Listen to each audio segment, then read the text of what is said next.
Salut à tous, moi c'est Clément, bienvenue sur ma chaîne. Et aujourd'hui on se retrouve pour une vidéo où on va voir ensemble comment faire ses premiers carves en surfoil.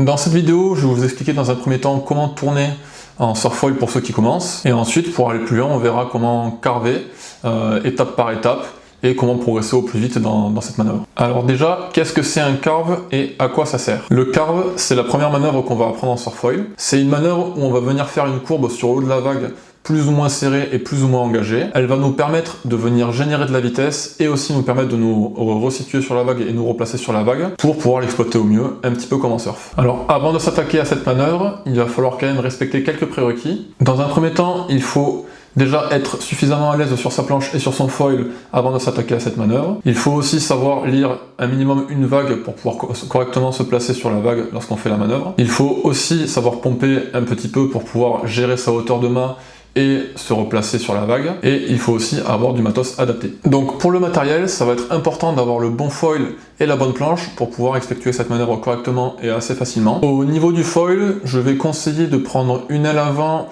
qui va pas avoir trop d'envergure pour éviter justement qu'elle sorte trop facilement et qu'on doive appuyer trop fort sur le foil pour pouvoir la faire tourner. Donc une aile qui va faire 9 de ratio maximum sera l'idéal, on va dire, et qui fasse pas plus d'1 mètre d'envergure, ça serait pas mal pour déjà commencer à pouvoir appuyer correctement sur le foil et tourner correctement. Et évidemment, plus on va descendre en envergure et en ratio, plus l'aile va tourner efficacement et radicalement. Par contre, elle va perdre un petit peu en performance au niveau du pumping et dans notre domaine, donc après c'est un juste milieu à trouver. Mais voilà, il faut réussir à trouver une aile qui glisse bien, qui tourne bien, et pour ça, on va essayer de taper sur des ailes qui vont être plus ou moins mid-aspect, donc mid-aspect et un peu plus, pour avoir l'idéal. Donc par exemple, moi j'utilise les North SF de chez North, ici là c'est la 680, voilà, chez eux c'est l'aile qui je trouve a le meilleur compromis pour justement le pumping et le carving, donc je m'y retrouve dans ces deux cas là.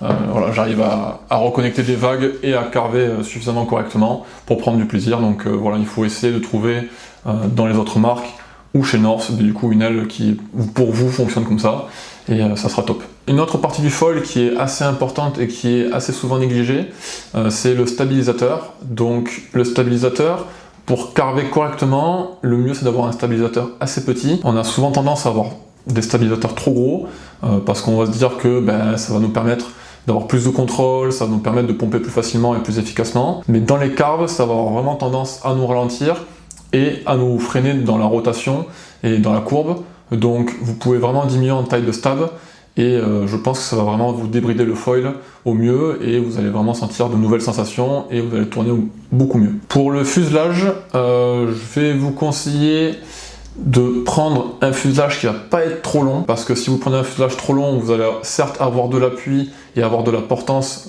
pour le pumping encore une fois, mais par contre dans les courbes, vous allez tourner un peu moins court et un peu moins serré, donc ça sera moins facile de faire des carves un peu engagées. Donc je vais vous conseiller de prendre pas forcément le plus petit, mais l'entre-deux c'est très bien. Moi par exemple, mais encore une fois chez North, les fuselages vont de 60 cm à 70 cm. J'utilisais le 60 avant et maintenant j'utilise le 65, et je trouve que j'ai réussi à trouver le bon compromis entre performance, facilité au pumping et stabilité. Au niveau du mât, je vais vous conseiller de ne pas prendre un mât trop court ou un mât trop grand. L'entre-deux sera très bien, donc un mât entre 75 cm et 85 cm max, ça sera dans l'idéal. Au milieu, c'est encore mieux. Voilà, moi j'utilise un mât de 80 et j'en suis très content parce que j'ai assez de performance pour pouvoir appuyer dans les carves, et je garde aussi de la performance en pumping. Et c'est pas trop court non plus pour pas venir accrocher trop rapidement quand on va mettre un petit peu d'angle. Et le mât de 85, j'en avais un avant. Voilà, les deux sont bien. Maintenant, je préfère le mat 80 parce que j'ai un peu plus de performance dans d'autres domaines que le carve, donc voilà, les deux sont très bien, mais voilà, j'ai tendance à privilégier le mat 80 qui est entre 75 et 85. Donc j'aurais tendance à dire, si vous allez dans les toutes petites conditions, un mat 75-80 sera l'idéal, parce que vous allez avoir un peu plus de marge. Maintenant, si vous allez dans des grandes conditions, il va falloir privilégier un mat un peu plus grand, donc 80 minimum et 85 quand même, pour pouvoir avoir plus de marge dans les manœuvres et engager un peu plus. Donc maintenant, le dernier élément du setup qui va être ultra important à bien choisir, ça va être votre planche. C'est quelque chose qu'on a tendance à un peu négliger, alors que ça va vraiment venir vous débrider le foil de manière assez incroyable. Donc pour la planche, ce que je vais vous conseiller, c'est de prendre la planche la plus légère possible, mais qui va garder quand même beaucoup de rigidité. Ça va être super important pour avoir des carves qui vont être assez incisifs et avoir un feeling assez direct sur le foil. Ça va vraiment vous aider pour tout simplement faire les meilleures manœuvres et comprendre qu'est-ce qui se passe sous vos pieds. Pour la taille et le shape de la planche, ça va dépendre de chacun, ça va dépendre du niveau et du gabarit de chacun. Maintenant, voilà, plus la planche sera compacte et étroite, plus elle tournera court. Donc pour faire des manœuvres plus engagées, ça sera mieux d'avoir une planche la plus étroite et la plus compacte possible. Mais il faut quand même réussir à doser au niveau des côtes de la planche et ne pas trop partir dans les extrêmes, pour garder un minimum de confort et un minimum de facilité au niveau de la planche. Maintenant qu'on a fait le point sur le matos, on va pouvoir s'attaquer aux bases du carving. Donc dans un premier temps, avant de s'attaquer au carve, on va déjà voir la base et apprendre à tourner correctement. Donc pour réussir à tourner, le plus important, ça va être le regard. Naturellement, la planche va se diriger là où on regarde. Donc ce que je vais vous conseiller, c'est de toujours regarder assez loin là où vous voulez aller. Ensuite, pour tourner un peu plus court, il va falloir orienter les épaules et le haut du corps dans la direction où l'on souhaite aller. Ça va nous permettre de tourner un petit peu plus serré. Normalement, si vous avez déjà fait ça, vous allez réussir à tourner. Maintenant, pour encore accentuer le virage, vous pouvez orienter vos hanches et vos jambes aussi dans la direction où vous souhaitez aller. Ça va vous faire tourner encore plus court. Une fois qu'on est à l'aise avec les virages basiques, on va pouvoir engager un peu plus et venir mettre un peu plus d'angle pour essayer de faire ces premiers carves. Donc maintenant, on va voir comment est-ce qu'on fait pour passer d'un virage à un carve. Tout à l'heure, je parlais de l'importance de savoir correctement lire une vague. C'est maintenant que ça va nous être utile. Pour engager un carve, il va d'abord falloir faire un bon bottom turn. C'est grâce à ça qu'on va pouvoir venir se placer correctement au niveau du carve avec de la vitesse et de l'engagement. Et c'est aussi grâce à ça qu'on va pouvoir venir mettre un peu plus d'angle que si on faisait un virage tout simple. Le bottom turn, qu'est-ce que c'est? C'est un virage qu'on vient effectuer en bas de vague pour pouvoir ensuite effectuer d'autres manœuvres en haut de vague. Une fois qu'on a fait son bottom turn, le mieux c'est de venir essayer de remonter à la verticale le plus possible et au plus proche de là où la vague casse, donc au niveau du curl, pour pouvoir faire son virage là où la vague a le plus de puissance et donc générer plus de vitesse et plus d'engagement dans le carve. En général, au début, on a tendance à partir un peu de travers, donc pas faire un vrai bottom turn, on va avoir plus tendance à longer le bas de vague, et ce qui va avoir tendance à nous faire des virages sur l'épaule qui seront un peu moins engagés et un peu moins puissants que si vraiment on venait chercher le plus proche du curl. Donc pour faire ça, il va être très important d'être bien fléchi sur sa planche. Ça va nous permettre de bien venir gérer les virages et la puissance du foil lorsqu'on va faire notre manœuvre. Et il va aussi être très important de regarder là où on veut faire notre manœuvre.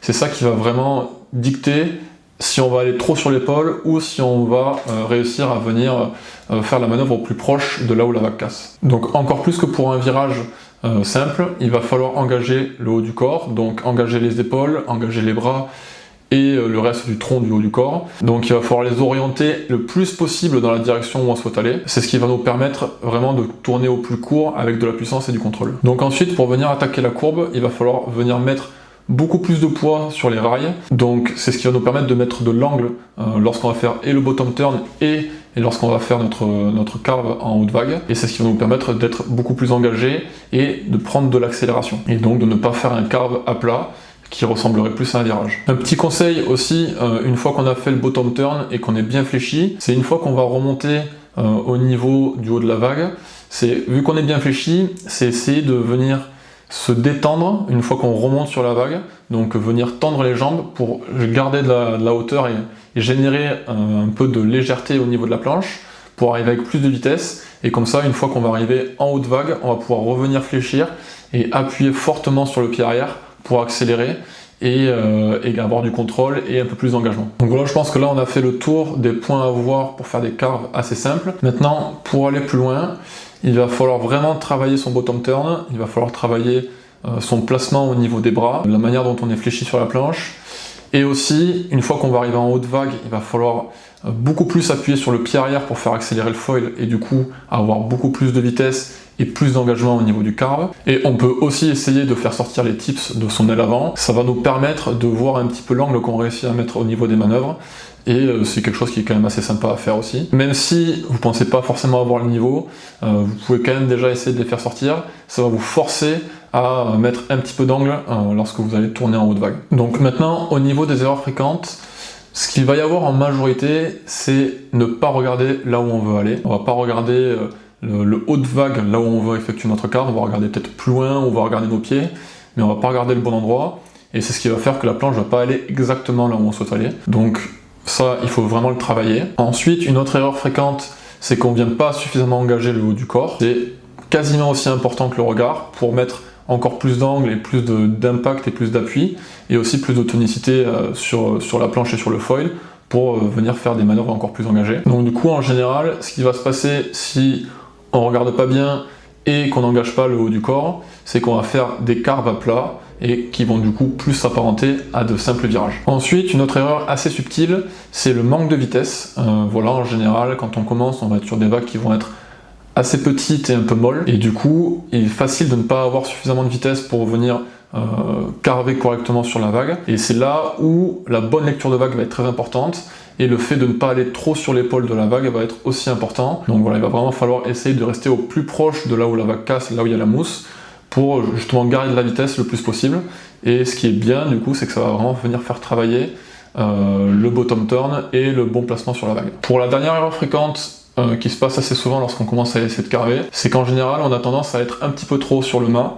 Donc ce qui va se passer lorsqu'on est trop haut sur le mât, c'est qu'en général on va avoir tendance à faire sortir le foil et donc tout simplement de tomber. Donc le mieux, c'est de réussir à trouver un peu un sweet spot où on sent qu'on n'est pas trop haut sur le mât mais pas non plus trop bas pour ne pas trop freiner, et donc en général ça va être à peu près au milieu du mât, voire un tout petit peu plus haut, et c'est ce qui va nous permettre d'avoir assez de hauteur de mât pour pouvoir mettre un peu d'angle, et pas trop non plus pour ne pas faire sortir le foil. Donc maintenant, je vais vous partager quelques petits exercices à faire pour progresser, que ce soit sur terre ou dans l'eau. Pour le premier exercice, ce qui peut être pas mal à faire, c'est lorsque vous êtes sur la vague et que vous allez en ligne droite, donc plutôt que de rester sur une ligne droite classique, c'est de venir faire des petits S, comme ça, tout en continuant à aller tout droit dans la direction, et c'est ce qui va vous permettre de un peu appréhender votre foil et comment il réagit dans les virages, et ça va aussi vous permettre de venir progressivement mettre un petit peu plus d'appui et un petit peu plus d'angle pour ensuite, lorsque vous allez faire des carves, réussir à être un peu plus énergique et un peu plus agressif. Ensuite, pour le deuxième exercice, c'est pour ceux qui ont la possibilité de faire du tracté derrière un bateau, où le bateau peut générer une petite vague, c'est tout simplement de venir en faire derrière le bateau, parce que là vous allez avoir une vague infinie qui va vous permettre du coup de venir travailler vos carves tout simplement, et venir travailler vos bottom turn et vos virages.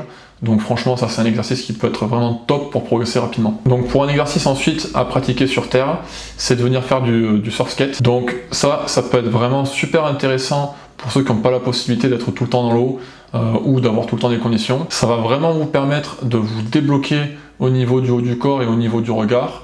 Et ça va vraiment vous permettre aussi de travailler la position sur la planche, comment bien se fléchir et comment faire des carves tout simplement sur le bitume pour ensuite venir l'appliquer directement dans l'eau. Ensuite, un exercice que je vais conseiller à tout le monde, c'est de venir faire des exercices de mobilité, que ce soit pour des personnes qui ne soient pas souples du tout ou pour des personnes qui sont souples. Ça va vraiment aider tout le monde pour l'ouverture au niveau des bras notamment et au niveau de la tête, pour justement venir réussir à engager un peu plus le corps lorsqu'on va faire des manœuvres. Et ensuite, pour le dernier point, alors c'est pas vraiment un exercice, mais c'est si vous avez encore une fois la possibilité de vous faire filmer, je le répète dans toutes les vidéos, mais c'est super important, ça va vraiment vous permettre de progresser beaucoup plus rapidement, parce que vous allez pouvoir voir toutes les erreurs que vous faites, vous allez pouvoir vous comparer à d'autres vidéos que vous voyez sur internet, d'autres personnes qui font un peu mieux que vous ce que vous essayez de faire, et donc vous allez vraiment pouvoir cibler les points à travailler pour progresser beaucoup plus vite. Et si jamais vous n'avez pas la possibilité de vous faire filmer, ce que je vais vous conseiller, c'est de demander à quelqu'un qui est dans l'eau, donc si vous avez un pote qui est avec vous, ou même d'autres personnes qui sont en train de rider en même temps que vous, c'est de leur demander de regarder un peu ce que vous faites et les erreurs qu'elles pensent que vous faites lorsque vous êtes en train de rider. Ça peut déjà vous permettre d'avoir un petit aperçu de ce que vous pouvez améliorer. Donc voilà, je pense qu'on a fait le tour des points essentiels pour commencer à carver en surfoil et à tout simplement progresser en surfoil. J'espère que cette vidéo vous a permis de mieux comprendre les appuis et les mouvements à effectuer pour réussir à faire des carves en surfoil, mais aussi des aspects un peu plus techniques, notamment au niveau du matériel à choisir pour réussir à progresser dans la discipline. Pour le petit mot de la fin, voilà, je vous incite tous vraiment à commencer à essayer de carver en surfoil. C'est vraiment quelque chose qui est trop bien, c'est là où vous allez vraiment commencer à avoir vos premières sensations de vitesse et d'engagement, et une fois qu'on a goûté à ça, après ça on devient vraiment trop addict, et ça ouvre beaucoup plus de possibilités quant à ce qu'on peut faire sur la vague. Les carves, c'est vraiment pas quelque chose qui est simple à faire, donc vraiment l'essentiel c'est d'y aller progressivement et de pas trop se mettre la pression, et aussi de garder dans un coin de la tête que les chutes font tout simplement partie du process. Si la vidéo vous a plu, n'hésitez pas à laisser un like, à vous abonner pour ne pas manquer les prochaines vidéos, et à laisser un commentaire si jamais vous avez des questions, je serai vraiment ravi d'y répondre. A plus pour une prochaine vidéo.